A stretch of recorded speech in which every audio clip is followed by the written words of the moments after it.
the Five Star Joshi Show here on the Fight Game Media Network. I'm your host, as always, Scott Edwards. We're live. We are live. I was not expecting to be live today. There's probably not a lot of people going to tune in live, but I want to get this review out to there now. I watched the show early this morning, maybe got 5 hours of sleep, not connected, and yeah, I had to help my sister move out of college today as well. So it's been a long day. And for some reason, I made the executive decision. Let's go live today to talk about All Star Grand Queendom 2024. Everything's thrown together. Nothing's really prepared, but I've watched the whole show. I'll have some guests on. And if anyone's listening, thank you for doing so live. If you're listening post, thank you for doing that as well. So let's get into it. Let's just get right into it. You know, I had a lot of fun with this show. Going into this show, the expectations were kind of wavy, right? I talked about this show with Adriana on the preview last week, and I didn't know how to feel, right? Because obviously we had Mayu Iwatani versus Sari. That is a match that I have been waiting for a very long time. Those are my two favorite wrestlers on this planet. So obviously I was very excited for that. Everything else had question marks. And I think for the most part, things hit the levels that you would expect from this Stardom roster. So with that, I will ask you all, anyone listening, you can feel free to drop comments, concerns, anything along the way. Like I said, I will be having guests join me as well. But let's get into it, shall we? Having a lot of fun here. That's what we do. I need the right background. All right, so let's talk about it. Jeff, welcome to the chat. Let's go generational match alert. I think I know what match you're talking about. Just a fantastic clash, obviously. Like I said, if you're not here now, you'll be here later. There will be guests here. So it's a lot of fun. It's a lot of fun. I'm going to have a lot of fun going through this show. I think I got everything. Like I said, I decided 20 minutes ago I was going live, and I put everything together in that 20 minutes while also watching the last matches that I hadn't watched. So this is not prepared, but let's get into it. Match number one. We're not doing the pre-show. I am sorry. It was Arena defending the Future of Stardom Championship against Sayaka Kurara, looking for victory. Defense number 8. With the win, she would be one away from Hanan's record that she, of course, set 2 years ago now, in 2022. Was it 2022? I am now drawing a blank.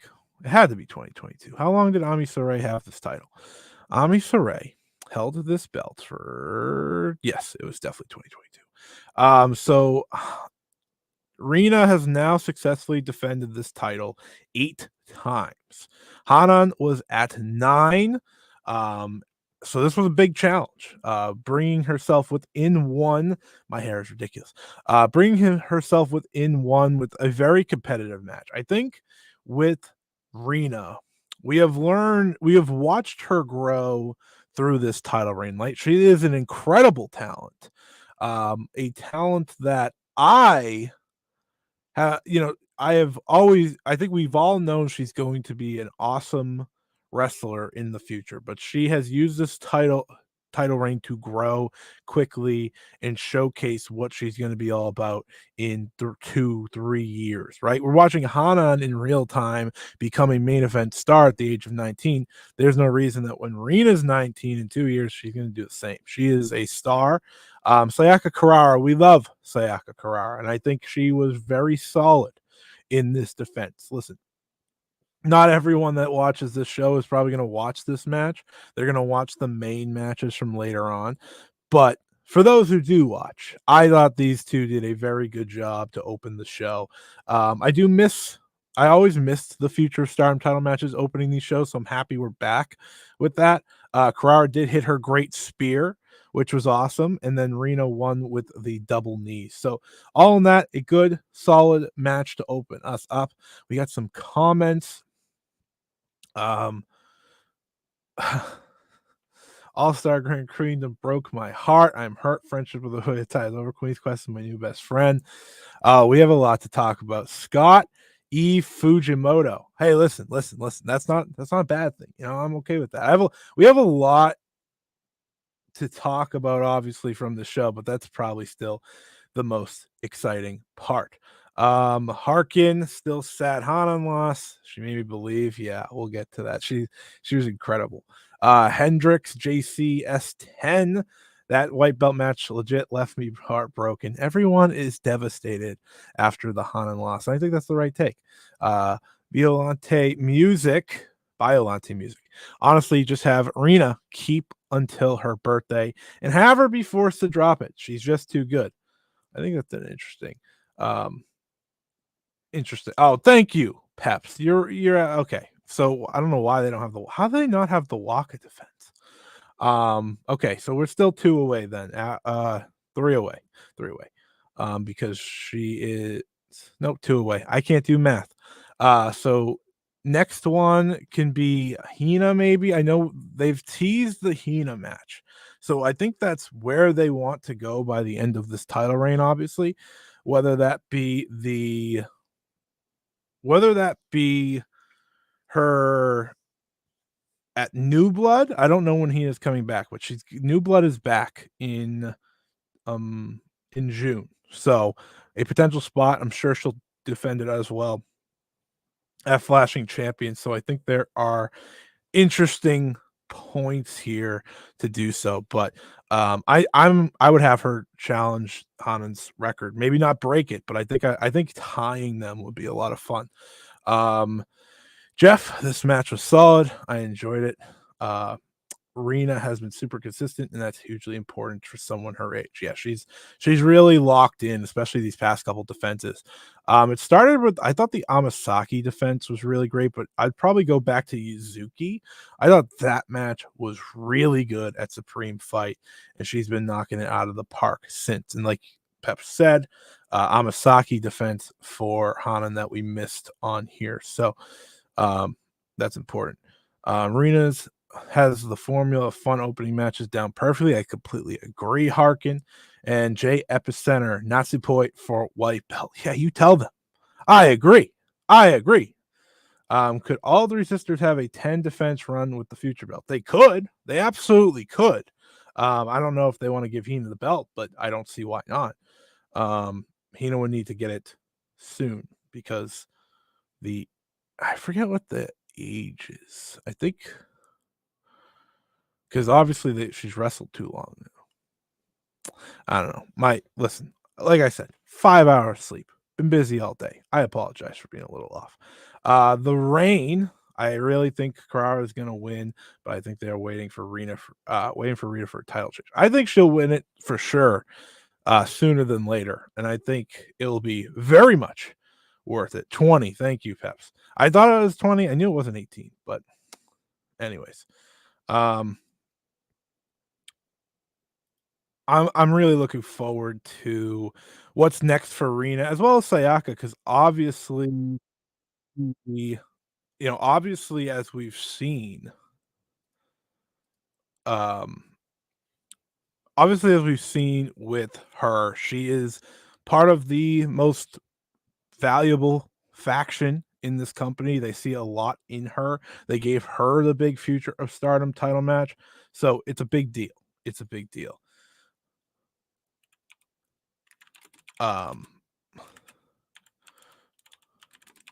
Sorry, I am typing.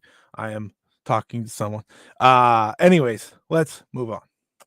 Next up was the return of Konami. Konami officially rejoining Stardom's roster. She teamed with Syuri and Ami Sourei against Xena, Waka Tsukiyama, and Hanako. This match was about one thing only, and that was reintroducing Konami as a full-time roster member. This match didn't really offer as much as I'd want, especially for a big-time pay-per-view match featuring Syuri. So that was a letdown.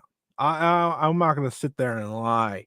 It was a letdown, and it breaks my heart that this was all Syuri did on this show.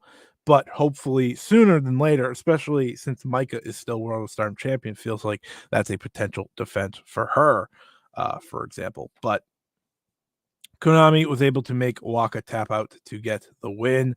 Xena debuted new gear. That's all I got to know from this match. I watched this match literally seconds before the show, and I didn't have much takeaway. It's great to see Konami back. God's Eye needed her back, you know? That's kind of my feeling about it. Like, adding her gives them depth that they lost with Mirai leaving. So that's ultimately the best thing I could say. I'll be interested to see what they do with God's Eye moving forward. You know, Konami was the featured act here because she was coming back, but I don't know if that's necessarily going to be the case moving forward, especially with Ami Sareee, who made some noise later in the show. Konami did look very happy. Thank you for pointing that out, Jeff. I did love to see just how happy Konami looked when making her entrance. Her entrance just makes everyone smile. From what I saw, wholesome graps. This was a Midsummer Champions where the other card match on the biggest show of the year. Not ideal, but happy Konami is back. I agree. But you're all right. Like, seeing Konami back ultimately is all that matters from this match. I think when it comes down to it, it'll be interesting. Do they go with her and Syuri as a tag team, maybe in the tag division? I think that's something those two would love to do. And I kind of see that happening sometime this year, at least giving them a tag title match. It makes a lot of sense considering their relationship. Let's move on. High speed title match. Saki Kashima defending in a fatal 4-way against Saya Ida, Fukigen Death, and Saya Kamatani.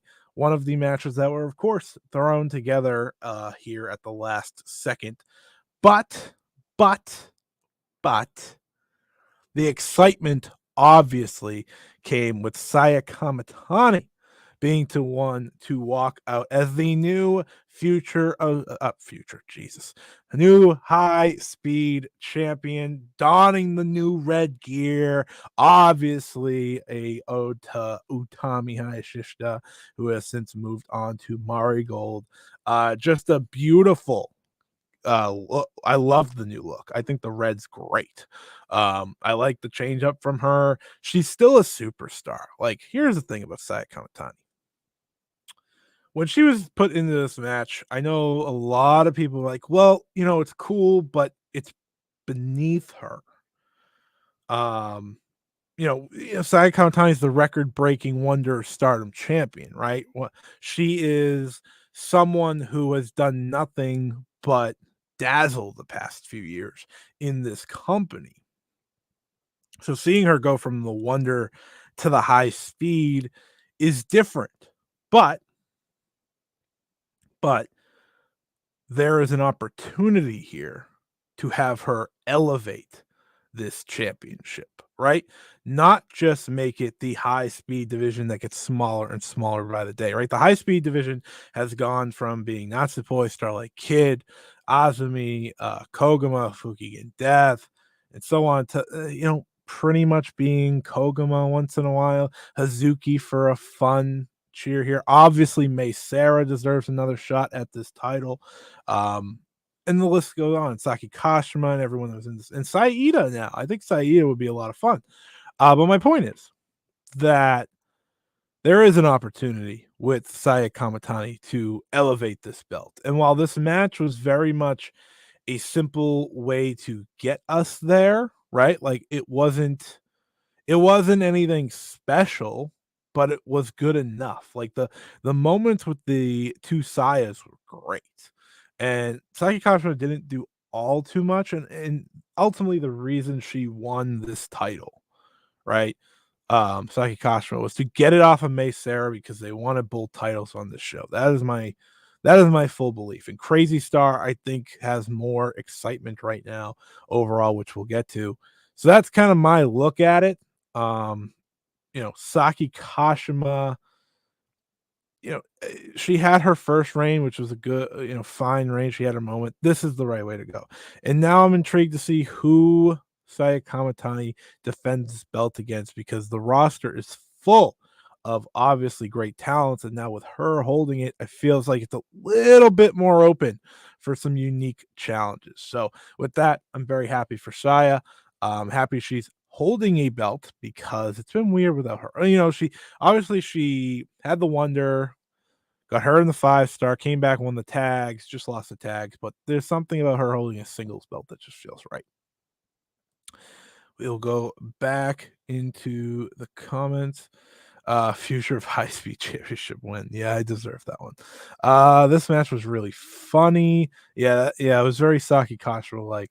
The other side balled out in this match, showed she can wrestle so many styles, will keep her momentum and moving up the card. I agree. Ida is legit one of the best in the world. Her versatility is insane. I think Ida has done nothing but shine this year, and that goes for just the Wing Gory duo. I think it's great that she got this shot, because with Hanan in the Wonder Stardom title match, I was a little worried that Ida would just be in some undercard tag or something, despite those two just working off each other and having such an incredible year. I'm very happy that wasn't the case. I'm very happy that they allowed these two to shine, or allowed her to shine and Hanan to shine in different spots. And now when they come back together, they'll be very focused on the new blood tags. I think they should soon challenge for the goddesses. I don't know how you don't run Wingori versus Crazy Star right now. I have not noticed if Saki had the taped ankle before the match, or she quickly got it taped during the match. She had the same thing like Kid when she was losing. Oh, yes. You make a good point, Velke. I don't now I didn't notice when I watched. I wish I did. Hendricks, the way for an opportunity with this is that you mentioned the division is getting smaller. Open the door for more high-speed wrestlers coming to Stardom, or go to their most to make it special. I think there's a real opportunity, right? We are watching Saya Kamatani head into the Pro Wrestling Wave Catch the Wave tournament. Opportunities will be created there. Opportunities that maybe there is some sort of match. I look at someone like a Kohaku, for example, from the outside. That would be an interesting challenge. I like your point here, Hendricks, and I think you're right. Make it more grand. That could have been the renaissance of the belt. Jay, high speed is underrated. I started watching Stardom with SLK. Azumi and Poi as my faves there.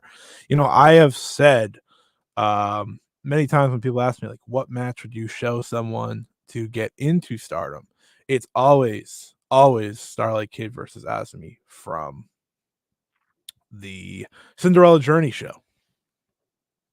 Because I want to show them something current, something that maybe they haven't seen before, something that will kind of lock them in. And it's just the beauty of the high speed division.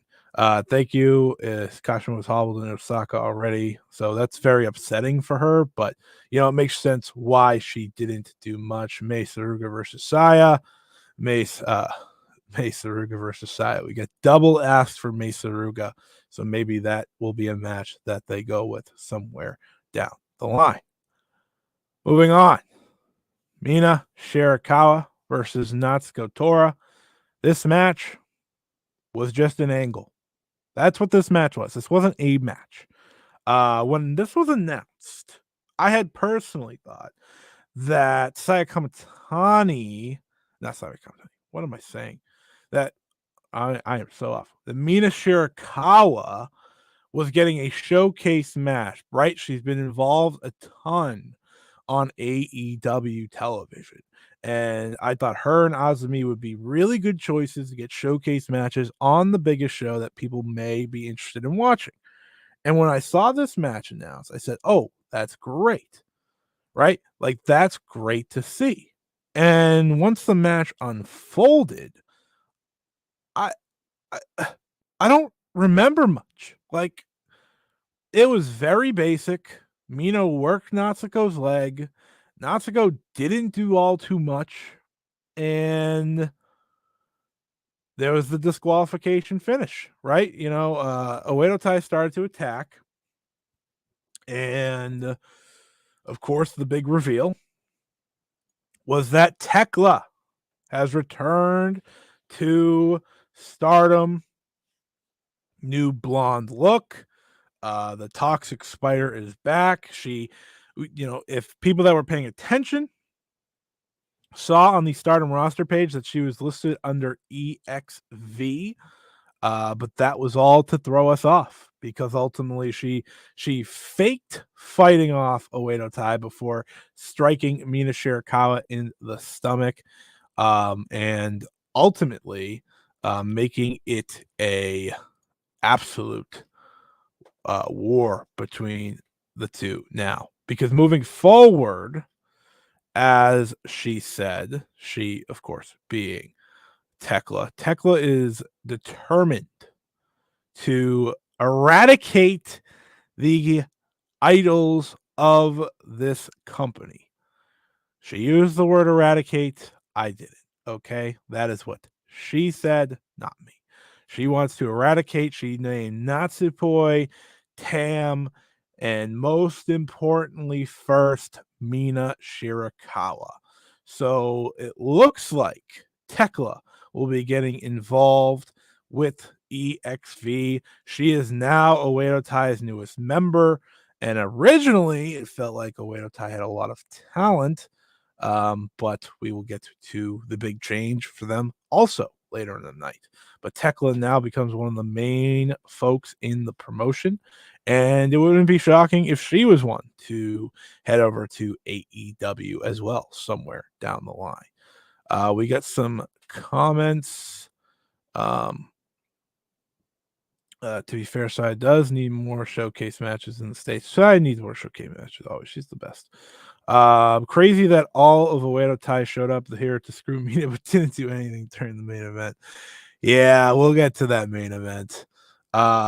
Yes, she did drop a hard F-bomb. She said, fuck Donna Del Mondo. That is what Tekla said. Hurtful. That is what I say. It'll be interesting to see her and Micah, obviously, face off now that she's going after EXV. I'll say this again. I'm sorry, Star website admin. I wasn't familiar with the game. Please, no showcase matches in the States. AW Fumble Tekla. I really like to see again. Blonde Tekla. That's from the Rain. Evil Anti-Idol Tekla was sad with her Poi connection, but awesome too. Yeah, just craziness, right? Craziness up and down this show. With this being the first big surprise of the night. She said she wanted to wreck stuff with Natsuko Tora moving forward as well. So take that for what you will. We move here now to Melti, Tam, and Natsupoi versus Aja Kong and Kaoru Ito.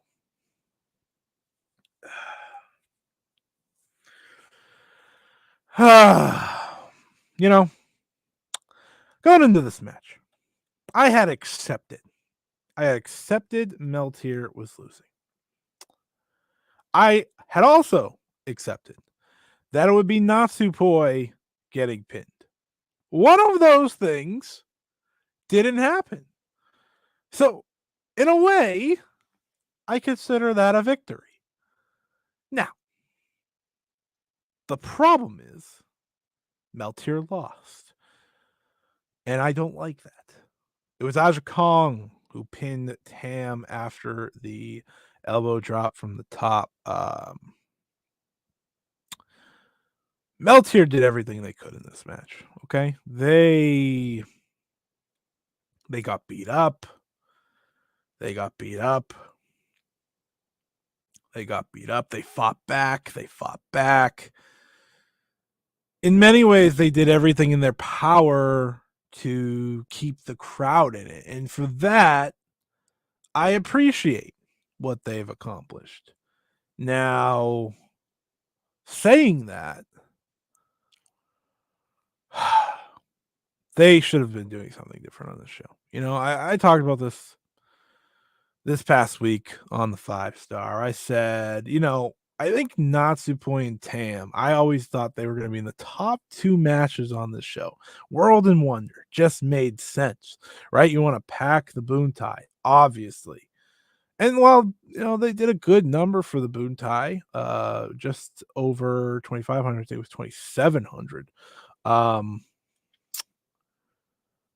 I just didn't get this booking at all.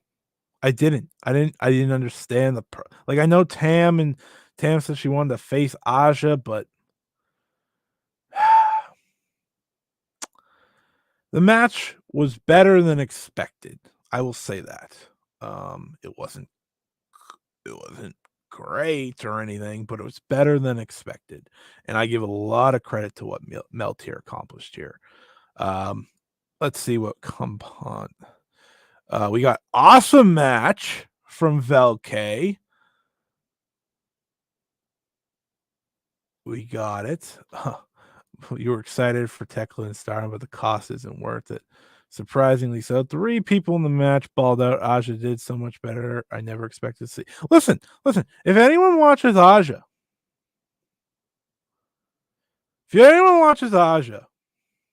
you know, in her spots, she can still give it. You know, like she's still solid. She can still have a pretty good match, and she was working here.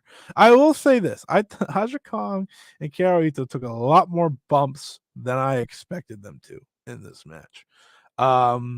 Yeah, you're damn right, Jay. Like I say, the Work Rate Angels. This was a Work Rate Angels type of match. They did everything.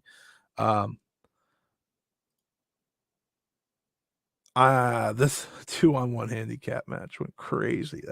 That's crazy. I'm kidding, but man, this was a 50-50 match for me after rewatching it again.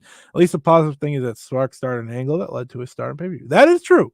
That is a big plus for Spark. So congratulations to them. They did make a match essentially for this show. Here's my thing. I always thought that this was fine if you just put like Aja with someone on the roster. Like put Aja with Saida or something. You know? That would have been cool. I would not have been upset with that. I don't the double legends being Melti here upsets me. It was a better match though than I expected. I will agree with Velk on that. It didn't blow me away or anything. But yeah, I don't think it made many people happy. And did I miss a comment? Melti from Harkin, Meltier each deserves singles belt ASAP for the carry shots they pulled off here. Somehow made it watchable. Yeah. It's we live in an interesting space. Aja and Saya might become my favorite. See, I'm telling you, that would have made a lot of. I mean, it would have made sense, maybe not, but it would have been cool, and that's what matters. We're looking for cool. All right, moving on. Yeah, this is what it's all about. This is why we watch. Listen. This may have been thrown together, right? May have been a lot of teams going at it. And I said to myself, damn, I just would have loved Crazy Star versus FWC. That would have been awesome. And maybe not a singles match. But I knew, despite my slight complaints, I knew what these wrestlers were going to do. I go on this show and on X or Twitter or whatever you want to call it every single week and talk about how great Crazy Star is. That's one of the best tag teams in the world. May Sarah is one of the best in the world. I've been talking about it and talking about it and talking about it. That's just the truth. FWC, one of the best tag teams going. O2 line, get better and better and better. And young OED for a little bit. They did a great job too. This was the high speed match of the show. Everyone was going, pace through the freaking it was nonstop. Great match. Absolutely loved it. I loved this match. This was great. Truly a great match, folks. Like this put us on a great trend from here. It was so good. It was so good. I absolutely loved what they did here. I'm so happy Crazy Star won, especially. So, May Sarah hit this new finisher of hers that Even Will Ospreay gave a compliment to, saying, these women outdo us all the time. Damn right. That's the May Sarah way. Damn right. There was so much action in this match. There were so many near falls, so many false finishes. Like, I was going crazy, right? It was just like, this is great. This is great. That was ultimately my feeling. Like, I had so much fun with this match. This is what it's all about. This and after we learned we're gonna get Crazy Star versus FWC anyways. We're going to Fukuoka to have that match. Koguma's face kills me in this, but it was so great. It was so great. Such a great match. I couldn't ask for more, truly. Like, this was exactly, if this was what we were going to do, this is exactly what we needed to do. And they knew the assignment and they killed it. Let's get to the comments here. First, Cosmic Angels is horrible. We're not reading that. Come on. Don't be mean. Come on. Match was fantastic. Skipped post match. It's not real. First 5-star match of the night. The 4-way real graps.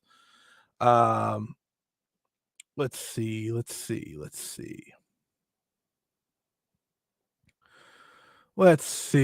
Very good match. Made such a special talent. This whole match was a rip on Barb Sasaki, the poor guy. You're absolutely right, Velke. This poor guy was jumping and running around. It was crazy. Like, absolutely crazy match. Need Fukuoka to pull for their hometown girls like crazy, or at least as such as a Stardom crowd can pull for someone. FWC challenging in Fukuoka is the new Kiona in Nagoya.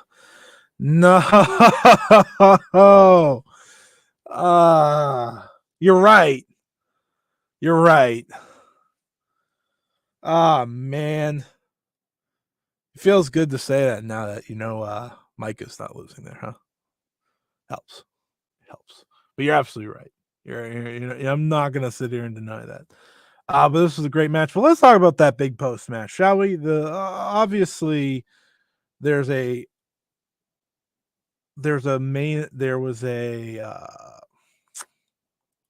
big angle, and that big angle kind of out of nowhere. Obviously, they've been teasing something for a while, but Ruaka started beating up Starlight Kid.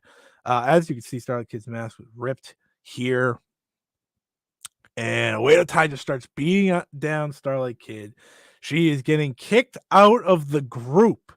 Kind of a swerve out of nowhere. Like, they didn't really tease the Oedo Tai dissension enough, in my opinion, to make me think it was happening here. They did tease the Tam stuff. They've been doing that for weeks. I'll give them credit for that. But man, it was crazy. And Tam she didn't run. She limped down to make the save, got on top of Starlight Kid, and pretty much took the brunt of it. It was crazy. It was like, what is happening? And the idea, Starlight Kid didn't officially join Cosmic Angels or anything, but the idea is she might, probably, kinda. Tam said, let's team soon. We have a big Golden Week here. This is the time for something like that to happen. But yeah, Starlight Kid is out. At least it's not Hazuki challenging for the white belt. You tell them. You know that? Please do. Starlight Kid and Cosmic Angels is the last thing I want. The 2012 Miami Heat have been reincarnated into the 2024 Cosmic Angels. Thank you, Harkin. The weakest save ever. She did the do you remember when Eddie Kingston ran and jumped on Moxley for that like hilarious explosion in AEW, and for anyone that watches, that kind of reminded me of it. What do you think will come of SLK with Tam? So, thank you, Jay, for the question. I think there's a few paths here. The obvious is that Queen's Quest needs a member. So if Starlight Kid is going to join, which I don't know for sure, we've seen things like this, but we don't know. And I think there's always a possibility that, like, I don't think Natsuko is leaving the Angels. Sayori and No would be like the only person I'd see join a Queen's Quest that would like make any remote sense, but I don't know about that either. So I don't really know. What do I think is that these two are going to have a story for the summer. That's going to be interesting to follow. I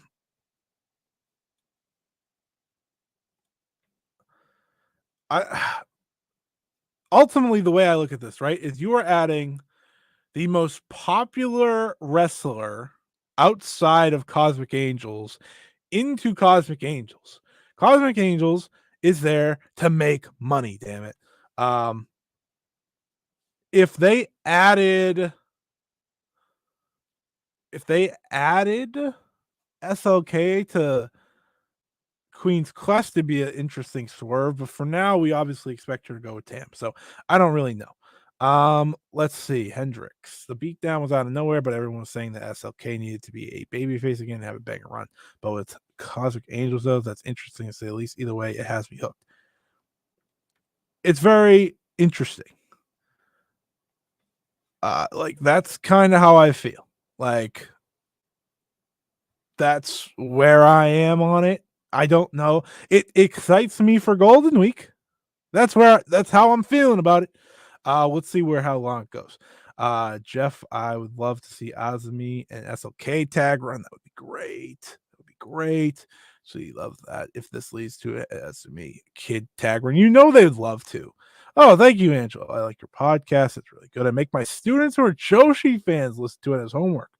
That's good homework. Thank you. I mean, I don't. Do they like have to like do work on it or something? Like, do they have to answer questions? Because that would be kind of funny. Sorry. Anyways, actually love the thought of that. If it leads to a Kid Osmi tag run, I don't think anybody would complain.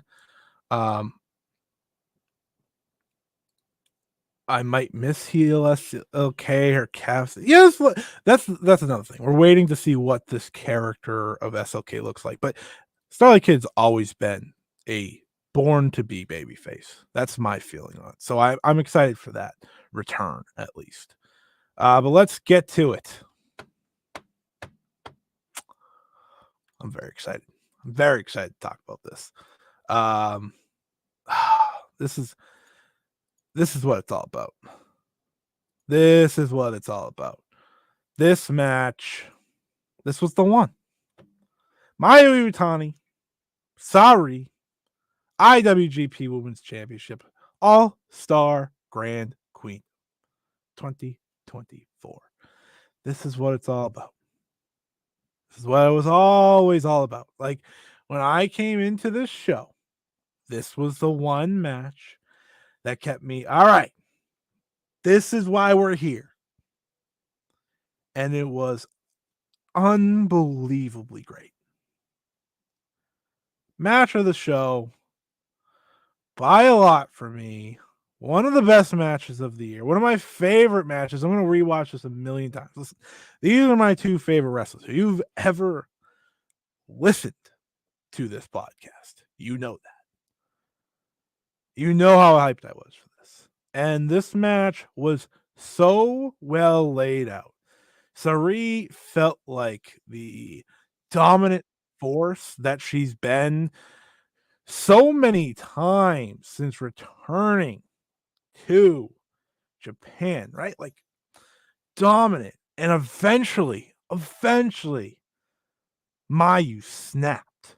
Mayu slapped her, like, Sari got slapped across the face, and it was on. It was physical, it was personal, it was nasty, it was great. This is why Joshi wrestling freaking rules. Plain and simple.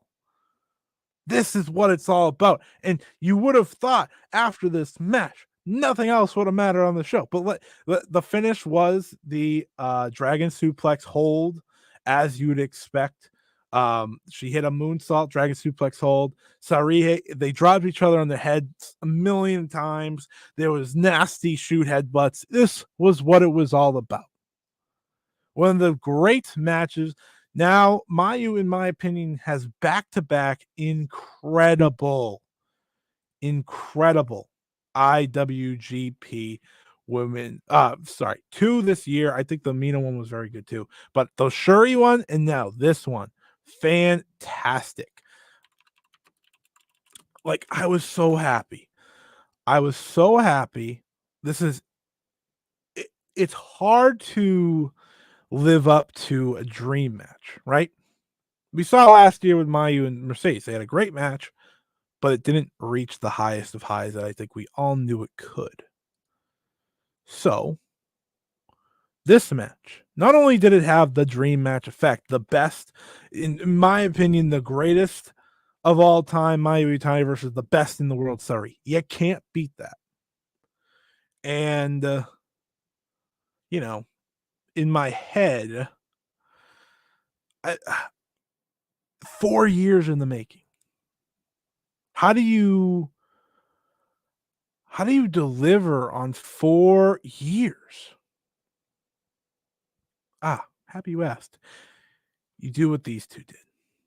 Plain and simple. That's what you do. You do what these two did, and that is absolutely shine on the biggest stage. That is what these two like. Nothing could follow this. It's no one's fault. It's not. But this was perfect. It was the right amount of violence, the right amount of personal story within a match. It was special. It was special. It was so good. It was so good. Let's talk comments first. Then I will be bringing in Velke to talk about the post match and the rest of the show. I also have Peps joining me in a little bit. Let's talk about it. So, Harkin, it's time. Jeff, if Osprey versus Danielson was 6.5 stars, this is 8 or 9 stars. Angela, Mayu versus Sareee was god tier, baby. Just 2 words for this match: real graps. This healed my heart after Oedo Tai broke up. Mayu is versus Sareee and Masha or Syuri are neck and neck for your match of the year. Bio Alante music. Harkin, I have to rewatch this to see if I like it more than Mayu versus Syuri, but I don't think it can get much better than this. Phenomenal match, generational match. The beginning of the match, Sareee was making Mayu look like a B. What's an itch? At this point, she should have shouted, "This is your ace to make it legendary." It was perfect. Like, she was really saying, "What do you have? What? Show me why you're the champion." And Mayu showed her. It got vicious. Oh, I can't wait to rewatch this. Truthfully, 13 years in the making. That is true. I mean, 4 years in the making because it was supposed to happen. But 13 years in the making, absolutely. Connor, yes, Scott. Sareee would never have these type of high-level matches. WWE. No, we saw how that went. I'm grateful that all of that happened the way it does because she's come back better than ever. All right, Velke, you're coming on in. Velke, welcome to the show. Hello. Hope you can hear me. I can. Okay. The thing you are using was telling me that it cannot access my microphone. So whatever, it works. I don't care. Sounds good. It sounds good. Okay. That's good. That's great. All right. Now, everyone, let's get to that post match. Yes. So Tsukasa Fujimoto makes her way down. Listen. I was already on cloud 9, everybody. I was like, okay, they shook hands. We're done. This was great. And then this happens. And I just lost my mind. I know you lost your mind. I lost your mind. I completely lost my mind. So I was watching later. Before I asked for your thoughts on it, what exactly happened was Tsukasa came out. I definitely overreacted and said, oh my God, we're getting the IWGP Women's title match. Tsukasa and Mayu. For now, it's going to be a tag team match. For now. But it feels like we're going to get both. You know, the part is that it's a tag team match that we were never supposed to get. Like, you know. Yes. And we have only time to August. I know, we do. It's time. So, for those who don't know, who maybe didn't listen to the end of the show last week, Arisa Nakajima is retiring on August 23rd. Tsukasa Fujimoto is going back on hiatus on August 24th.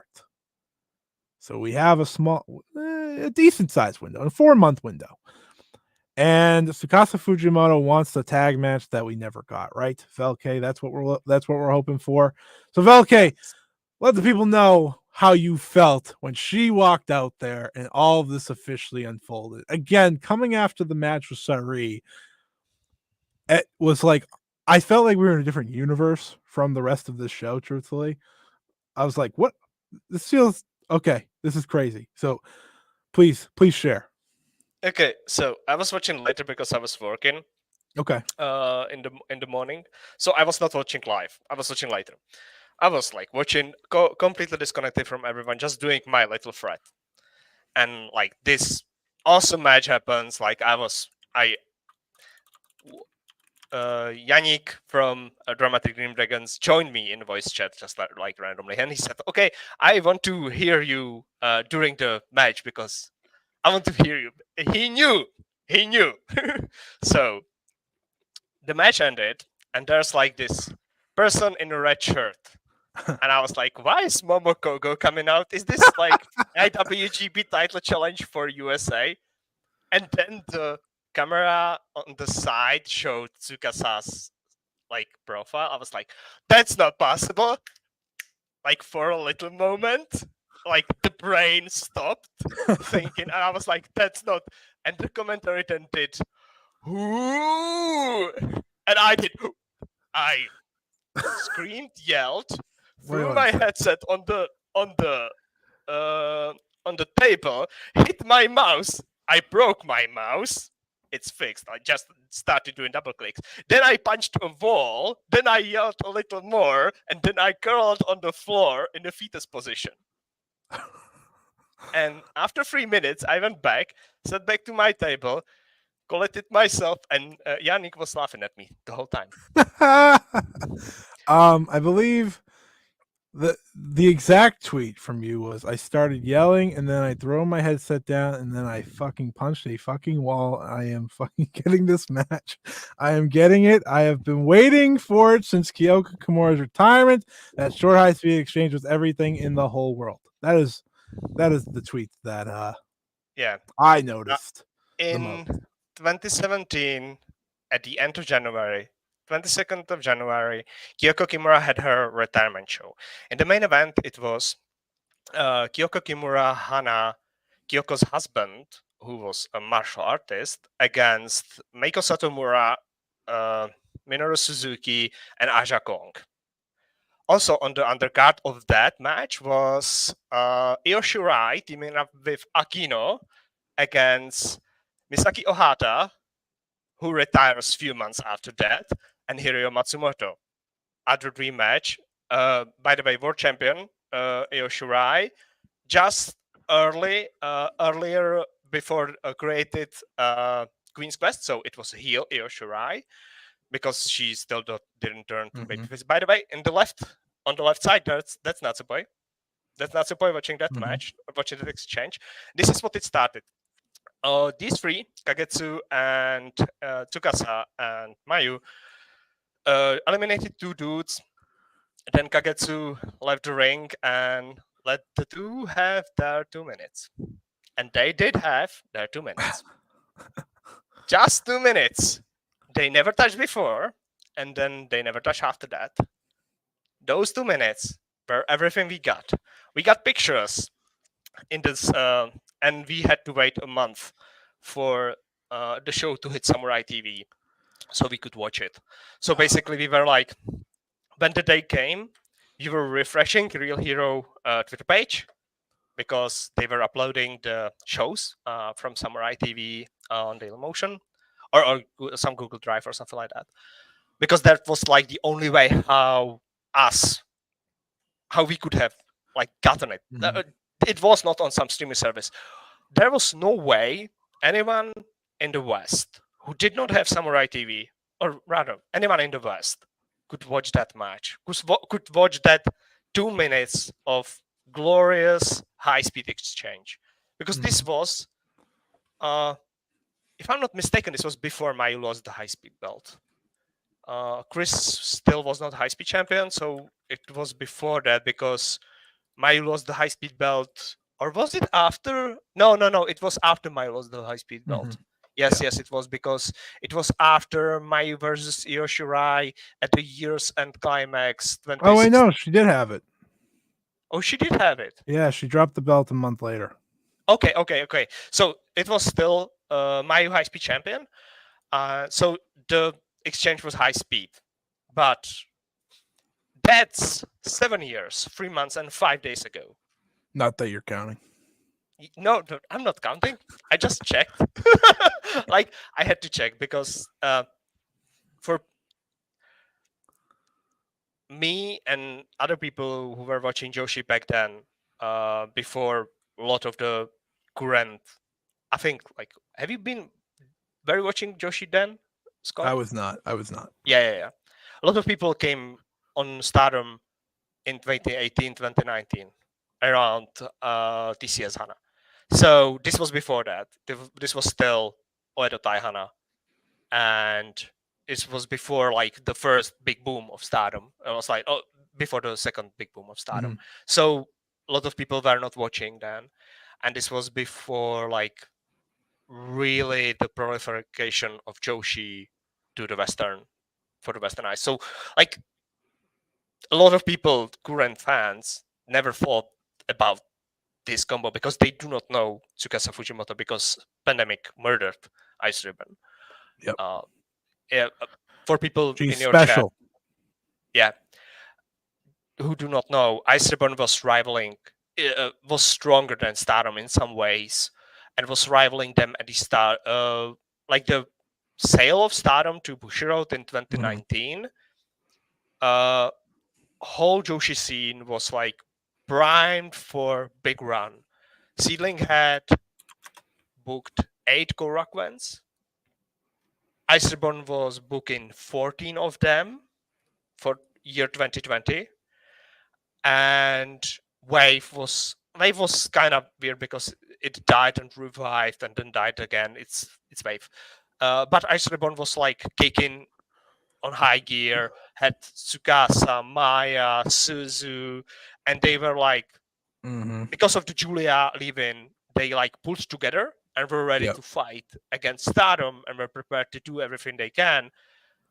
And they had the position to do it and possibly capture the audience from New Japan that would go to Stardom to watch Stardom and then decide, okay, Joshi is actually good, so let's start seek some other stuff around, which never happened because of the pandemic. Yes, Ice Ribbon, for those who don't know, was loaded. Like you said, Suzu Suzuki, Tsukasa Fujimoto, Mai Kihi, Risa Serra, Sakushi. Syuri was there. Syuri was there. Yeah. I think Shida was there in 2018. Shida was not there. No. 2019. That's she. 2018 she was, not 2019. Yeah. She came back and then left again. Yeah, because it's Shida. So ultimately they were loaded. Everyone gets that point. And ultimately, the two leading those two promotions were, of course, Mayu Iwatani, Tsukasa Fujimoto. And now look where we are. Yes. Face to face of course, a match that never happened was Best Friends versus Thunder Rock. Thunder Rock, Correct? yes. That was And 2015. yes. And the funny part is, if you listen to the promo, there's this part of the post match promo where Mayu like berates Tsukasa because she just defended the IWGP title and why is she coming out here? What's going on? And in the audience you hear booing, and Tsukasa reacts to the booing. It ties to another thing. I'll get to it. I know the guy who was booing. I know him. And he was like, and he told me, okay, this was like, I was completely, that was like purest smart moment that I've ever had at wrestling, because why would she say that we won't get the match? Why would you do that? So Tsukasa pointing out the booing. The thing is, in 2015, when Best Friends defended the tag titles in Ice Ribbon, Thunder Rock stormed the ring. This was like around the time that Stardom and Ice Ribbon were kind of working together, but not really. And the audience reacted by booing them instead of reacting, okay, let's go, let's have this dream match, which is what we all reacted how in this instance, outside of that one guy who started booing. So Tsukasa brought it back together to that moment where the whole Ice Ribbon audience, whole Korakuen Hall was booing Thunder Rock because they knew that these invaders will beat Best Friends.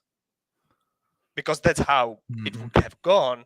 And then the match never happened because like they probably politically decided it's not possible to have the match because Ice Ribbon was unable to lose to Stardom, and Stardom decided, okay, that won't work for me, brother. Well, ultimately, what we're saying is be very excited. Yes. They're booking all these major matches with Mayu, so ultimately, that's all I care about. That is why I'm still locked in. Going from Mayu versus Sari, again, a fantastic match here. And getting this right after. That's why it's special, right? That's why all this was so special. It's why so many people were excited. We have a lot of comments, like a lot of people are excited. And I think that's what matters. And I appreciate you telling the story. Pedro's in the chat. These two are legit the best wrestlers of the last decade. Like, yeah, this is the thing, right? Like, yes, we are in going into Mayu versus Sareee. The excitement was truly best versus best, especially right now. This match that we are looking at here, if you were watching the YouTube video, it is best of the past 10 years, best of the past 10 years. Listen, it's a tag match for now. I'm not gonna just think a singles match goes away because Mayu might make it happen. Especially, I think you do the tag match. You could always have Tsukasa pin Mayu, and then boom. Yes. Or pin whoever teams with Mayu. That's also yes. That's how would I do it. Especially considering that when Mayu leaves to Marigold, as we all expect, yeah. let's do this. As we all expect, it won't happen again. It won't be possible. And especially considering that Arisa Nakajima, who I expect that tag match, whatever happens, Tsukasa was mentioning best friends. Yeah. Like and Mayu said, like I was not sure what exactly they were saying, but at the end Mayu was saying, okay, let's do the tag match and I will bring a partner. Like word partner, I understood word partner. So I expect it to be a tag match, and I think someone told me that you said it would be Syuri, and I cannot imagine better tag match because I said Syuri makes the most sense to me. Yeah, she makes those four: Arisa Nakajima, Tsukasa Fujimoto, Mayu Iwatani, and Syuri are like these still active flag bearers of the 2010 to 2020. It's too perfect. It is. I will read the translation from at Mara Wrestling here. Scott Fujimoto says, best friends versus Mayu Iwatani. I'd like to do that. Mayu responded, wait a minute, 2 versus 1, impossible. 2 versus 1. I will decline your offer. Thank you very much. That's when Tsukasa brought up the getting booed.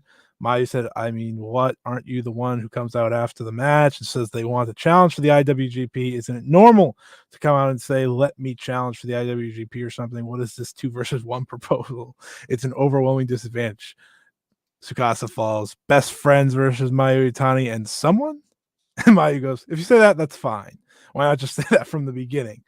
She says, well, I have a lot of friends. I can call anyone as a partner. Find the match that disappeared. I wonder how many times it has disappeared. But of course, 2 versus 2, a rematch from that time. No, the first match, of course, I'll do it. And Tsukasa Fujimoto said, I'm looking forward to seeing the Stardom icon from the icon of Ice Ribbon. Be pumped. That's what I'm saying. Be pumped. Yes. Thank you for everyone dropping the comments. It sounds like everyone's very excited for this as well. All right, I'm gonna bring Peps in here. We're gonna go through the last 2 matches and wrap this up. Peps, hello. Peps. Well, Peps is muted. Peps will figure out that he's now part of the chat. I will get both of your thoughts on the full show once we finish the final 2 matches. But let's talk about Syuri and No versus Hanan for the Wonder of Stardom Championship, a match that I think devastated many in the end. I know a lot of people were believing in Hanan to get the win here. She really made you believe within the match. I thought she was the MVP of the match, one of the best of the night. The beauty of how Hanan wrestles is that she does make you believe. It is a trait that someone like Mayu has taught her. And she's just such a great baby face in that role. The crowd wanted her to win. I wanted her to win. I knew she wasn't going to win, but let me tell you, when she hits the second backdrop driver and is rolling through to hit a third, I had all the hopes. And then Syuri steals the win. It was fantastically done. I just want to give them credit for that. This is my favorite Syuri title match. Personally, I liked it better than the 2 Mirai matches and the Kid match, and I thought this was a Hanan showcase all the way through.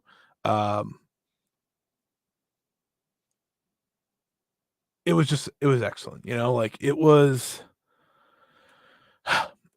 what I wanted from this match because listen, I knew in my heart of hearts she probably wasn't winning, but she walked out of this a winner even without winning. So, Velke, how did you like the match? I felt like they were against impossible task to follow the match previously, Yeah. and I had to go back and reset. My thought process was, if I was them and watching what unfolded backstage, like on monitors or something like that, I would tell the production, okay, let's have 30-minute break. I'm not walking out there right now. Like, why would you make me do it? Because the first 10 minutes, the crowd was hot for Sari versus Mayu. I think we can all agree about that. Even though the person who was in the crowd said, after listening to it back, it sounded much more louder in the venue, which once again, miking issues in Stardom, never going away, I guess, unless it's Korakuen. They cannot just like do proper audio production ever. Mm-hmm. So, so he said like the crowd was much louder than we heard it, but still, for this match, for the like first 10 minutes, it was definitely silent and kind of awkward because of that. Because the crowd connection that Hanan has with Stardom audience was not there, was not present there. And I think I didn't like the finish. Okay. Because I think Sareee should have used the buttering like 4 bombs before she did. Like they threw at each other 4 bombs too many. Because in my eyes right now, this made Hanan look weaker than it would have because Sari survived 2 huge hits and still pinned her. And I did not like that. Okay, well, I did, damn it. But no, that's fair. I understand where you're coming from. I think everyone got lost in our lore of Tsukasa versus Mayu, which is okay. So we move forward here. I thought this was a great match. I still think Hanan and Wingori via their tag team have just they've gone on such a roll that I'm very excited to see what they do the rest of the year now, because Hanan will be an interesting spot. She has been the spotlight for 4 months. I'm hoping she can keep some of that. So I was upset at first, but the post match made up for it, at least the first half of it. Yeah, let's get to the post match. Okay, so I only have this one picture because it kills me, because Natsuko making this face absolutely killed me. I said, okay, we're getting to the match of the whole purpose of Syuri having this belt is this. Okay? Are we in agreement? All right, I'll just talk about myself. But anyways, this is the whole purpose. I still am sold on Poi beating Syuri. I've been sold on that since before Syuri actually got the belt. I tweeted the image of Mirai to Syuri to Natsuko, and we are on our way. Natsuko comes out, and then Ami Sourei also walks out, and I said, "This has got to be a rib on me. Like this feels like a rib. Like I feel like I am getting owned right now." I was like, "What are we doing here?" Ultimately, it will be a contenders match to decide the number 1 contender, because we have those matches now, for the Wonder or Stardom title. Natsupoi getting a win is not a bad thing, because that means momentum. That's essentially how I feel about it. Do I necessarily need it? No, but is it something for them to put on Golden Week or Korakuen right after? Yes. So that is my feeling on that. But I'm very ready for a new Wonder champion. It's why I was ready for Hanan to win here, and it's why I'm very much happy that Natsuko stepped up. If, and I want to add this, if ultimately Ami Sourei wins, then I'm going to lose my mind. Anyways, thank you for listening. You do want to know what I said out loud when she came out? Ami Sourei. Sure. Why are you here? Go home. What are you doing here? Please go play Yakuza. Go home. You could feel the excitement, right? Of like, they finally got Poi to go face to face with Syuri, and then there she is. I was like, that's why I thought it was a rib. I thought they were joking. I was like, oh, they know what people want. Peps, how did you enjoy this match? Are you here now? Yeah. I'm sorry. I was on TikTok. I didn't expect to get moved in earlier. I know. I moved in early. Yeah. So first of all, hello everyone. For the match itself, I thought it was really good. It was a tough spot, and I mean, it's not possible because you cannot let the. But they maybe should have put the white belt match either before, like either they should have moved the intermission 1 match ahead, or they should have switched the IWGP belt with the tag titles. Mm-hmm. Because that was kind of my problem with the match itself at the beginning. But I felt like the pacing they had was really good, and it got the crowd in quicker than normally with new matches. But my problem with her still stays. She is so obsessed with 1,000 near falls. I swear to God, Hanan kicked out of like 15 different suplexes in the final 10 minutes.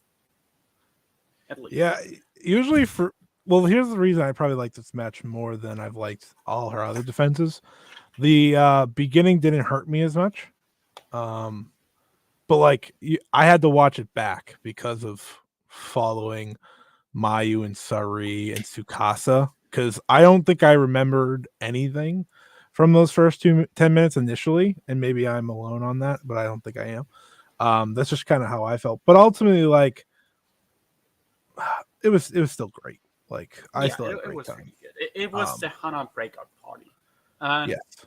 Belke, what I wanted to ask you, you're the actress girls person. Yes. Here. Is there did Natsuko left actress girls before Ami debuted? Yes. Shit. I think they never. I think it's possible that Boy was in the dojo while Ami was training, but Oh Boy no, left. okay. Ami debuted in 2020. Okay, that's like. Yeah. Boy left in 2018, I think. I watched her first match. Yeah, I watched her first match in Korakuen. So yeah, Yeah, okay. with Then, okay. Himeka and Miyuki Takase, who were there Now, incognito. I'm gonna be You honest. see- I just want to leave this picture up the rest of the show. Continue. You see, I wrote Scott that I'm okay with them running a number one contenders match to heat up Natsupoi. The problem is, I don't know if anyone remembers it, but there was a match in the 5 Star 2023. One of the worst matches of the entire tournament, or like in poise run at least. Was funny enough against Ami Sari. Yeah. Uh-huh. Yeah, I have Times are tough. no hope for this match, and I feel like they're main eventing, or like semi-main eventing one of the Gold Week shows with it. So it will go like 15 minutes. I think it's possible this is Fukuoka match. I think that's possible too. Not the main I event, think- obviously. But Yeah, then it's I not think the main you're right. event at least. Yeah. It's not the main event, but like unless there's like quickie Micah challenge, this is the same main event underneath. Oh, there should be a quickie Micah challenge. Yeah. I would think the artist belts are on the line there. Yeah. Yeah, that's kind of what I expect. Who knows Yeah. with Stardom at this point? But Yes. We'll see. When's that show? The 6th or the 5th? Oh, okay. We'll see on the 4th if there's an RC. 4th. Okay. Yeah. That's of when course. we'll know. That's when we'll be told. Yes. I had to get that. Mr. Yanko Kada is very favorable to Pedro's defending Ami in the. I mean, yeah, no, I mean, ignore just ignore to let Pedro. you guys He's know, wrong. All right. there's a tour show in 2 days. For some reason, I want my review show to get more hectic, so I'm welcoming one more person in. Dylan, Guys. welcome. Hello. I spent the whole morning just moping about the Momo loss. I'm gonna be real. I was just like, damn, I really felt for that shit again. That's crazy. Thank you for setting me up. We can get right to that. Quickly, Hanan, fucking legendary performance in the semi-main event. I think, Yeah, take that, like you said, I think that everybody was kind of focused wait, on the wait. Fujimoto of it all. Wait, sorry, I need to defend myself. Look, I did not say that she was she was bad. I said that she should not have thrown those last 2 big moves. She should have and won. Sareee You're right. She should have won. Sareee should have pinned her before, because this makes Hanan looks weaker than it would have. What? No, okay. You know what, Velke? I have an analysis of that match that you'll have to wait to listen to on Storm Quest, okay, brother? That's what I'm about to do to you right now, because you are completely wrong. Okay. That's I'll awesome. I'll listen to it, and then I'll write you how wrong. Yeah, and then you are. you'll send me paragraphs about how I'm wrong. Yes, That's how it always works. that's how but I yeah, do. I thought Hanan did incredibly. And like I think everybody was kind of like lost in the mix of the Sari, Mayu, Fujimoto stuff to like really appreciate the match. The match was like legitimately, it was. I think Hanan probably had like a top 2 or top 3 performance of the night, because I think it's impossible to have a bad performance against Sari or a bad performance against Mayu. It's very possible to have a bad performance against Ano, and Hanan just completely didn't. She had an incredible one. So I think I'm more impressed by what Hanan did than anybody else on the entire show. This is why I bring Dylan on. I just said that they should not have thrown the last 2 bombs. I disagreed with the finish. That's all. Well, I'm not saying this in contrast to you. I'm just saying this as like a standard. Tonight was hard for Oedo Tai fans. Let's get to the main event. I'm not even an Oedo type. I know, but you're a listen. You're a longtime Momo fan. I understand you don't like her as a Oedo type, but this is different. Let's get to it. Let me get to us through the match, and then I'll let everyone speak. Maika, Momo Watanabe, 3 stages of hell, singles, hardcore, last woman standing. And in those 3 stages of hell, it went from good to what the hell are we going? What are we going for here? I should have known. I thought the first fall was really good. I was like, if we just had a singles match, this would have been a great main event. Just saying. I just want everyone to know that. Because Momo was packing those kicks. Her and Maika were beating the shit out of each other. Let's just be honest. And Momo pins her. And I said, if you think about it, if this was just one fall, Momo would be World of Stardom champion right now. That's what makes it worse. Yep. Yeah. So after that, we go to the hardcore match. Lots of setup spots, but that's kind of what you expected. But I will say it did pop. I don't mind when people hold the ladders or anything, but it popped me that every time someone held the ladders, it was a Oedo tie watching Momo go through something. I thought that was very funny. It was a suplex and a powerbomb through the table. I found that very funny. Also, talking about the main event, Oedo Tai, where were you? Where the hell were you? You interfere in every match in existence. And then when there's a hardcore match and a last woman standing match, you say, oops. Good luck, Momo. Like, what? You would have thought they were turning on Momo tonight. If only. Then we'd have some progress here. Man. Man. So the second fall ends with the nasty Michinoku driver on the chairs. And then we get to the last woman standing, and just lost me. It just lost me. I was talking to Peps during this match. I was saying, this is really good. And I said jokingly, we said this was really good halfway through the hardcore match. And I said this in talk, and Alex mocked me because I said these two are trying their best in a good way. And Alex was like, "Oh, that means you're gonna." I was like, "Yeah, I mean it. I actually mean they're doing a really I'm not good being job." sarcastic. I swear.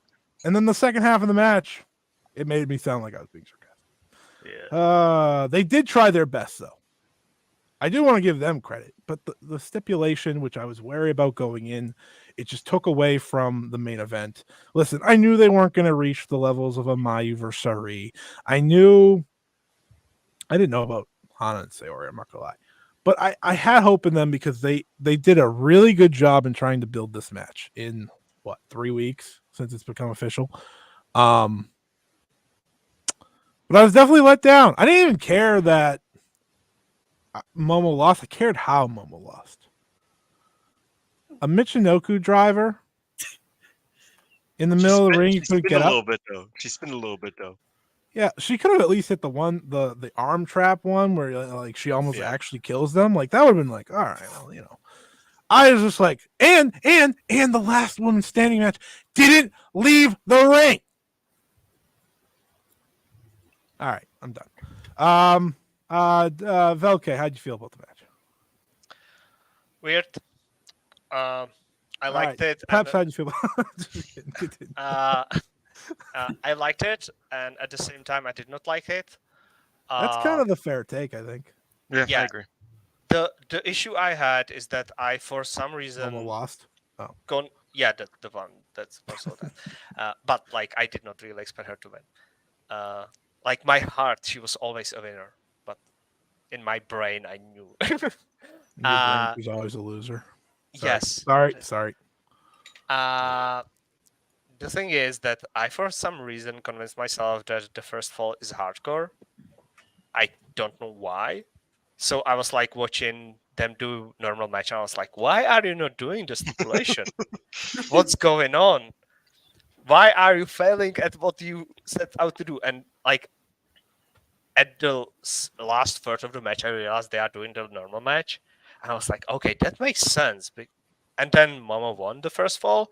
And that made sense because it means that she's able to beat Maika straight up, and then Maika is able to beat Momo in supposedly her special match, and then Maika can come back in her own special match to beat Momo to get back to the championship, or Momo would be able to beat Maika like before the last fall started. Momo would be able to beat Maika in her specialty, like reverse the thing Maika just did to her.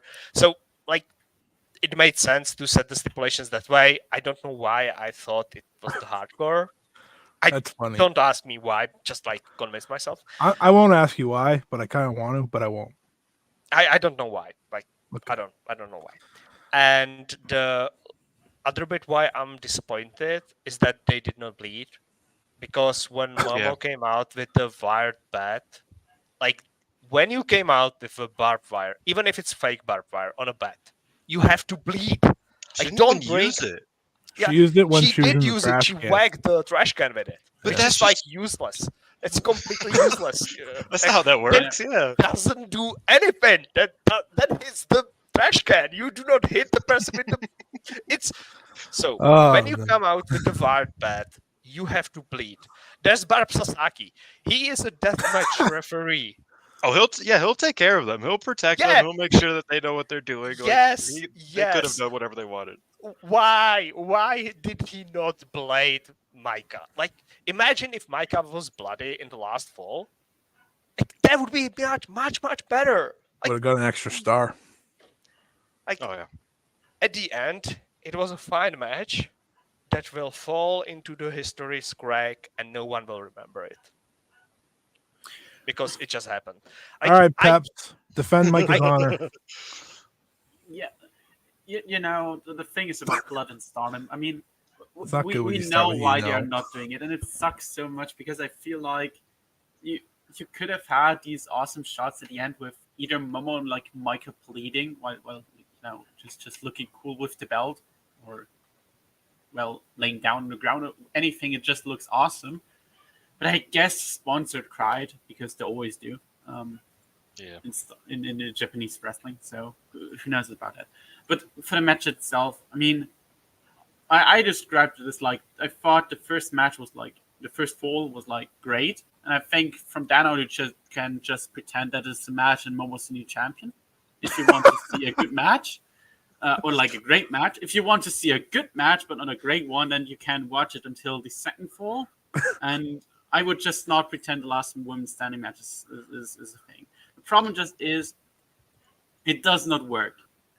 Not with the layout they had in the last women's standing match itself, but also not with the crowd. The crowd did not buy any of the counts. Which I think there's like a two side of that story. I think conceptually it worked. I think conceptually it failed. Not because of like I think that the concept was fine in hindsight, which is very interesting. At first, I was like, "Oh, Three Sisters of Hell, this doesn't work. I don't like that." I think the practice was what kind of let it down, and like as you said, kind of the crowd and kind of just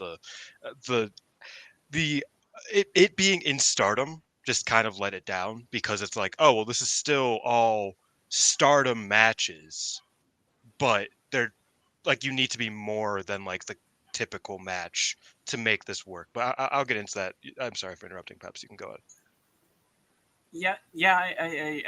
I think I know what you mean. The problem just is for me is Stardom does not have a hot crowd, so you need to kind of force them to be loud, and you know when you have like a solid 8-minute sprint that you pretend to be a last woman standing, which you know. Did anyone who like believe in any of the 10 counts or like any of the 9 counts? Did anyone even believe in a 10 count? I was just pleading for it to be over. I'm not gonna lie to you. Oh yeah, Scott was texting me. He's like, I need to sleep like immediately. I was so like, tired. Oh my god, I got to sleep at a total of 1 hour after this. It wasn't their fault. I just want everyone to know that, okay? No, It wasn't their fault. Okay. I want to know who thought up that these tips are going to be a thing. Bushiroad. Can we blame Harada again? I don't think think he so. works there no more. He doesn't, I- but I like to blame him.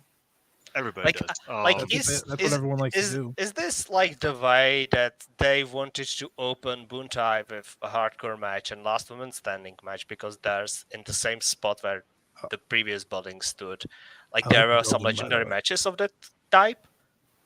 Or is it like we No, have to no, the no. first show we have here, we have to do this? Or is it that we need to put a stip there because it's we don't have enough time to build it, but they did have enough time to build it because they were building two more challenging mic up for quite some time. I think, and that is going with what the commentary said later. They pretty much called Micah the ace of Stardom at the end of the show.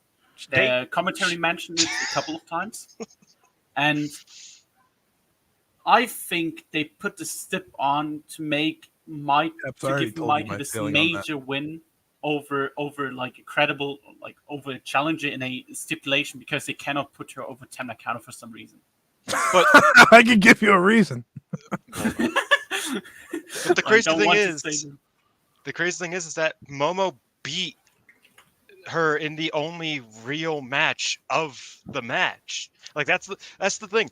I thought that the match could have worked because I think the first match worked and it put Momo over as like, damn, she just beat the champion straight up. If this was any other day, she would be red belt champion, right?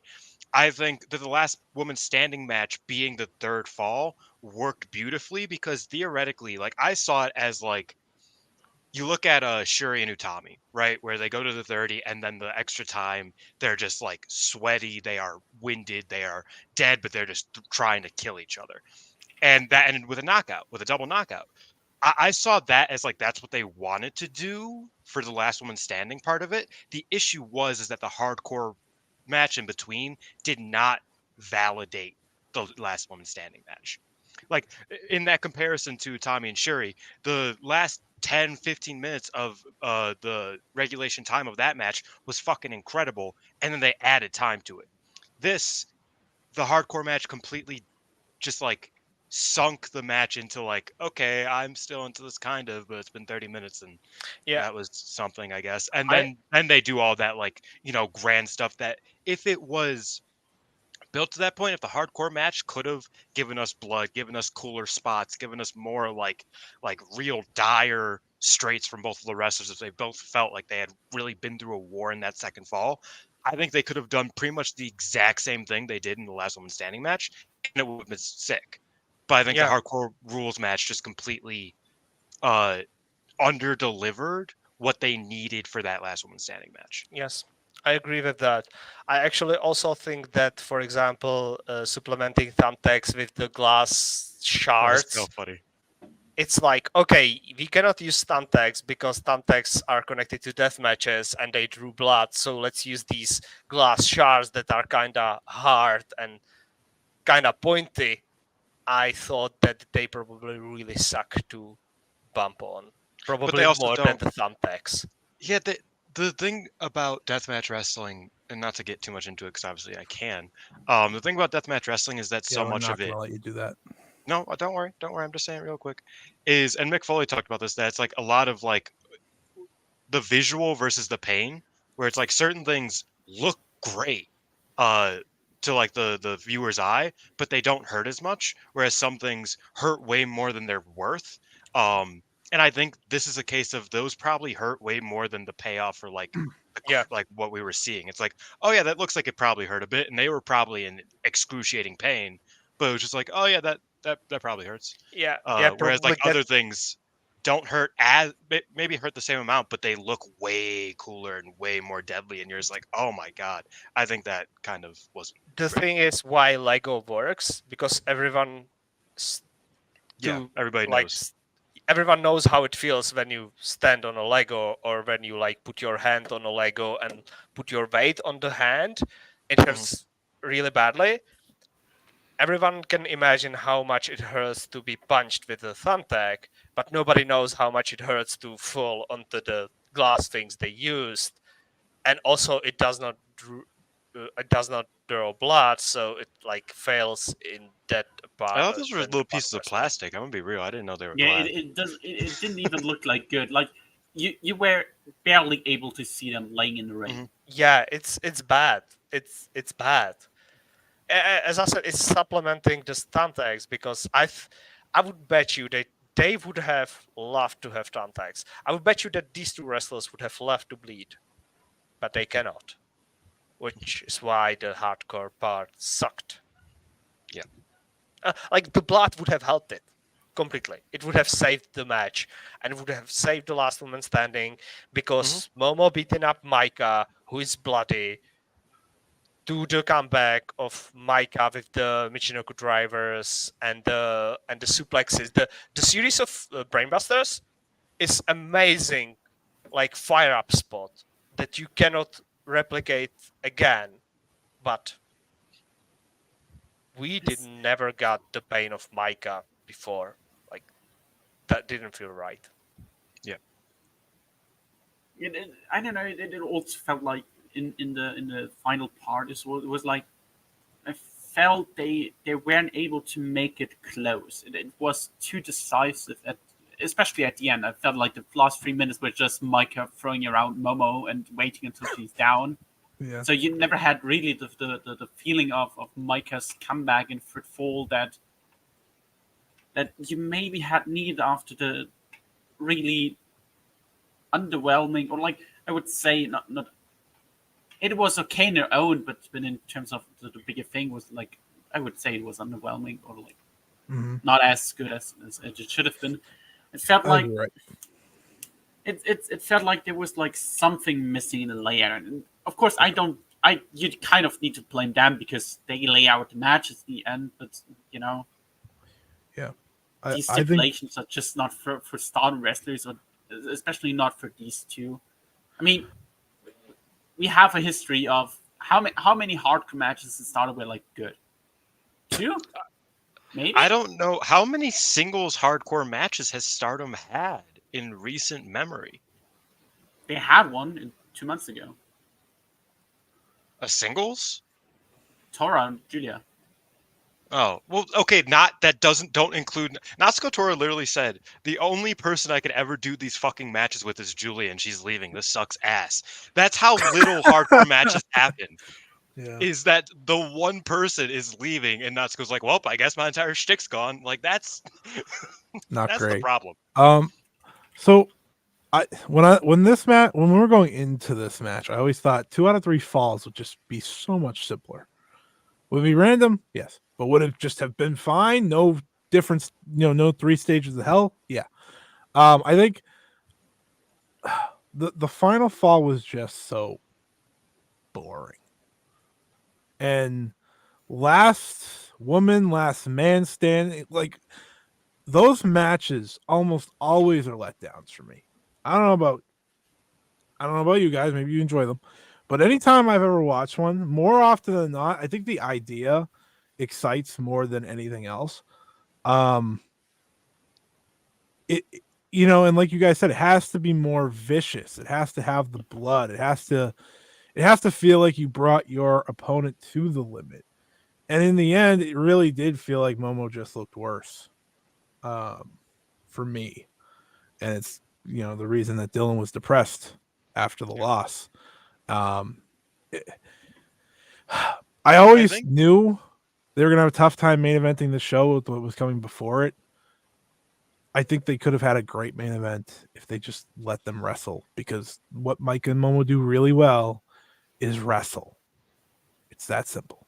I think even if the last man standing match was just knockout or submission instead, so it felt like there was a second way to win. And they both have submissions. Like Micah could have. I mean, the first time Micah ever beat Momo, she tapped her out the kata hajime. Like that's like a historical thing. That's why she used it in the first round.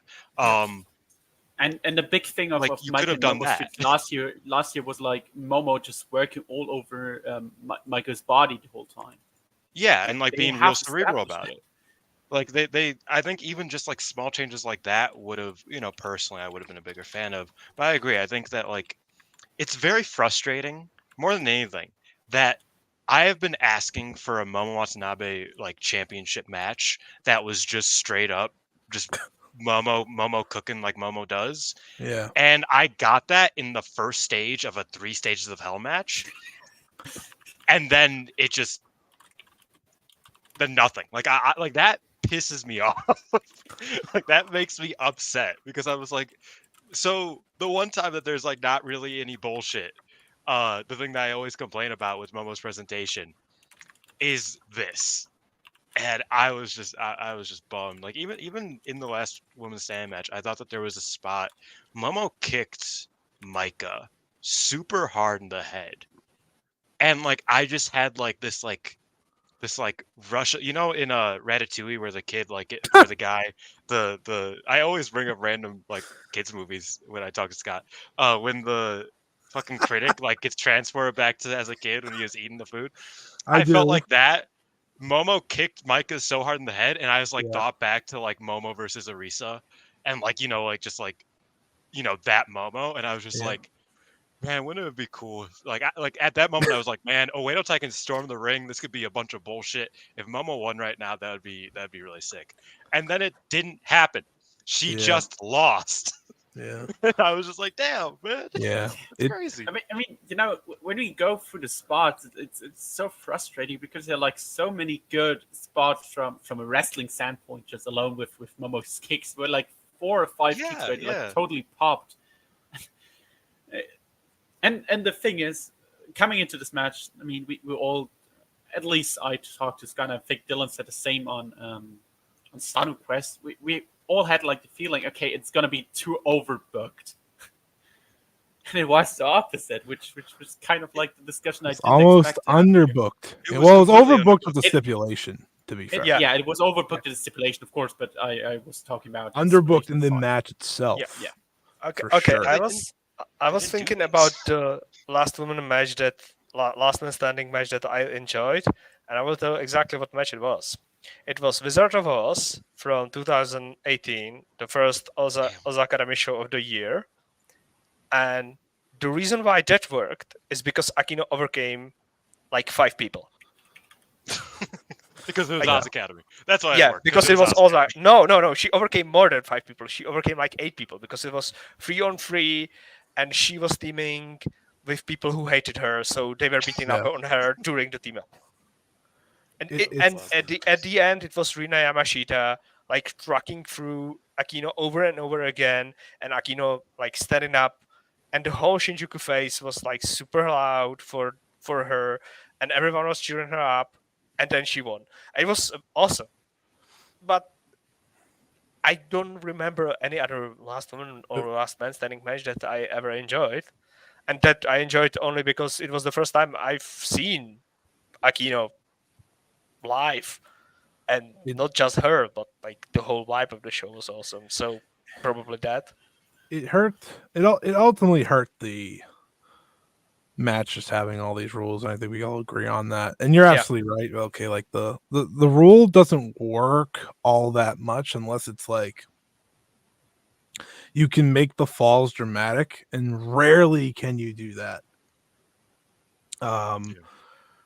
So the blood would have helped. The blood would have helped, or overcoming like real actual always odds. helps in you need intensity, and I think that could have sorted that. The thing is, I think they both did the best they could. I don't really blame them for what they were put into. That first fall told me all I needed to know about what they could have done, and that's what hurts, I think, the most. All right, as I wrap this show up, I want to hear everyone's like, was it a good show? Obviously, I'm not going to say compare it to last year's show because that's just not not fair. But like, did you feel this was a good show for their biggest show of the year? And are you excited for what's next? So, Velke, you could go first. I like the show. I enjoyed my time with it. I am glad that I was not watching live because I was able to take a break between Fujimoto coming out and the White Belt match. So I was able to catch my breath and like compose myself. I would have lost that whole match. And as you've said, Scott, you had to rewatch the match. I would have to rewatch the match. I was like fine watching the match because I like took my break. I enjoyed the first fall of the Momo versus Maika match. When Momo won, I knew she's going to lose, so I was done. Or rather, I was like okay with it. I was like fine. Accept your fate. Yeah, it broke my heart again. Momo 5-star. Hashtag Momo 5-star. Be right again. Oh God. But what consecutive year in a row are you like now saying this? Fifth, fourth? To be fair, this is the most I think realistic. I've started in 2020 because that made sense that she's going to. I don't know. 2021 was pretty realistic. She got there. Yeah. I know. Okay, no, I was gonna say this is probably the most realistic since she joined Oedo Tai this year. Oh, for sure. Like they could definitely, because she has. They're not, but she has the win over Maika here. That's like it feels like she's due. She's not because she's Momo Watanabe. I saw someone posted like day 1140 of praying for Momo red belt, and I was like, that ain't even like half the time that like since we've been like, okay, can she get the red belt now? So yeah, it's been a while. That's dedication, by the way. We need the steel cage match to start this feud. But that Momo would have to win. Like that's the issue. If Momo won here and then they ran it back in a steel cage match and Maika got it back and they did the heel V1 type of thing or V2 or whatever, that would have made sense. But now it's like, I don't know what Momo does from here. I'm sorry, we like completely sidetracked from the closing of this show. Let me tell you what's Momo going to do next. She's going to lose in the finals of the 5-star against Starlight Kid. Buddy. Nah. What do you know about that? What do you know about Starlight Kid and her love of golden flowers? That's what I'm asking. Like I feel like we need to ask this girl what kind of flowers she likes because I think I know the answer. Cosmic Kid will win the 5-star because she's been promised it to sign the contract. Buddy, I think you're forgetting a figure of potentially winning that tournament. just there's someone else. You mean someone who debuted new red gear? There's today? someone else. Oh no! Win this tournament. I don't know. I'm just saying. Like I think it's kind of that kind of jump scare. Yeah, that was incredible. Velke's actual like legitimate scream. I'm just saying. I think it's possible. That's how I react when I see her. I don't think that Tam's new beating dummy, like her new loser tag partner, while Natsuko is getting the push. I don't think she's winning anything anytime soon. I'm gonna be real, but that's just me. Listen, but thinking that means she's gonna win everything. It's always the case with Tam. Me and Peps have talked about this forever. It's not a matter of if; it's a matter of when Tam takes this title. Oh yeah, and for the jump scare my people God. at home. Not again. That picture is brutal to be fair. It's so good. I always send that to someone when they're like, this is gonna happen to Stardom, and then I'm just like, but damn. Happy I could entertain. Pedro didn't like that one. Anyways, May Sarah versus Esselkane. Well, that would be amazing. That's optimistic. I'm not gonna.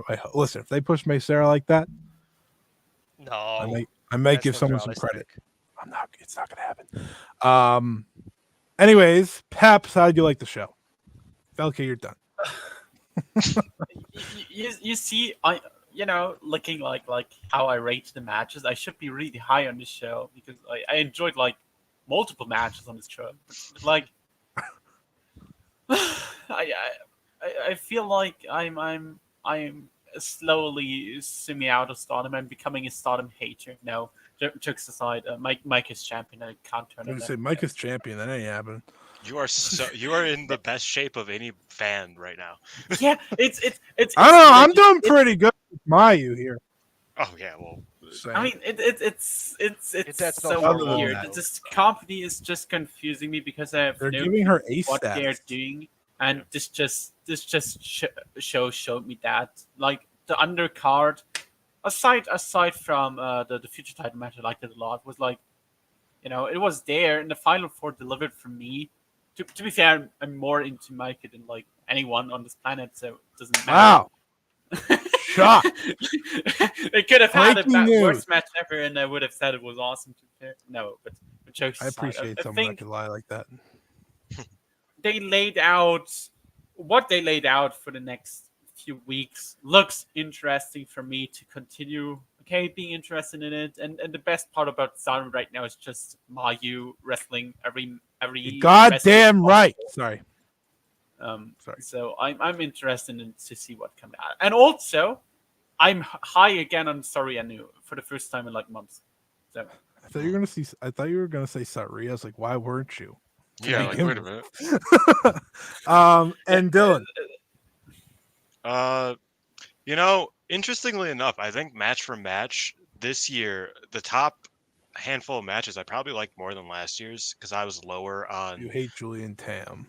Yes, and I also thought Mina and Saya was very good, but it wasn't like I didn't have the emotional attachment, so it wasn't as good as for me as like it was for everybody else. So like match for match, Hanan was my shit. Tag title match was better. The Mayu match was better. Like it. All right, The tag title match being better Okay, wasn't an let's accomplishment. don't talk about the tag title match. And I think people need to give Kaoru Ito her fucking flowers. Homegirl actually cooked. Look, like, Dylan. Thank you for bringing it up. Like Scott thought that I was joking about that. I know you weren't joking. It was fucking awesome. It was great. Okay, but no, I don't want to get trapped in this. I was just saying it as like an offside. I thought that the show, like match for match, especially from the Meltier match on, I thought that was like all good wrestling. But I think there is something vibe-wise that I'm not very happy with. And I'm trying to pinpoint it before Stardom Quest because Alex is going to ask me, well, why something are you happy? vibe-wise? Yeah, like just, well, I mean... Sorry. Continue. But like, I don't know. It just feels like something's off. I think that the Oedo Tai stuff was present in all the matches I didn't want it to be, but not in the one match I wanted it to be. Which was very Needing weird. it to be. Yeah, I was because like even if Momo still lost, it would have at least made sense that they were like really going to bat for this girl. It's her big opportunity. They just didn't, which was just a strange choice. I thought that the matches were good, especially the second half. I didn't really like the earlier stuff as much as others, but I do think that there's just a vibe issue. Whoa. And Hold on, there were people that loved the earlier stuff. Well, like I thought that Rina versus Sakakurara was one of Rina's more middling defenses. Yeah, she's had like 6 good defenses and like great defenses in a row. Yeah, I thought this was a bit of a step down. And then the God's Eyes, and then the Mina, and then like that's what I mean. Is that just like the atmosphere? The Mina match wasn't a match. No, it wasn't. I actually texted you within like 2 minutes. I was like, damn, Kaoru Ito has done more wrestling moves than Natsuko Tora did.